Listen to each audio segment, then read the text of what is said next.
question à moi. Vas-y. Est-ce que t'as déjà léché le coude d'Eric Ciotti? Non, mais par contre, je le lâche hyper bien moi-même le coude. Je pense qu'il y a vraiment un moment quand même quand tu es artiste où tu prends la décision de dire ok, là je fais un step et je rentre dans ce désir-là. Je leur jette pas du tout la pierre, les gens qui ont du mal à s'exprimer. J'ai pu en faire les frais, mais n'importe qui en fait. Aujourd'hui, tout est tellement à chaque fois récupéré, les propos déformés. Je pense que c'est aussi un moyen très concret pour dissuader aussi les artistes de parler. Et puis ce magnifique refrain, mon refrain préféré, repris par la fachosphère, chante tes chansons, joue dans tes films et ferme ta gueule, comme si j'étais une citoyenne moins légitime en fait de prendre la parole qu'eux. Donc c'est pour ça aussi que les artistes ont parfois un peu de mal à s'engager. Français d'origine, binationaux. Il a un lourd drapeau, on va pas le laisser aux fachos, ok?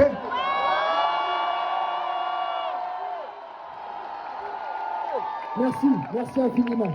Merci beaucoup. On espère que le message portera. Oui, c'est sûr que ça fait un moment qu'on a compris que le RN était traité comme un parti comme les autres. Je pense qu'il y a eu un problème de fenêtre d'Overton, donc de gestion de à quel point est-ce qu'on pouvait ou non aborder certains sujets. Et donc globalement, l'échiquier s'est un peu déplacé vers la droite. Et du coup, le narratif des médias, quel qu'il soit, a repris les sujets de l'extrême droite. Il y a eu un moment, je crois, sur M6, où il y a eu une émission qui était une émission de Karine Le Marchand, où Karine Le Marchand, elle est allée voir les politiques dans leur intimité. Moi, je comprends que la Ve République, c'est élire un homme ou une femme à la tête de l'État et qu'on a envie de les connaître. Je comprends ça.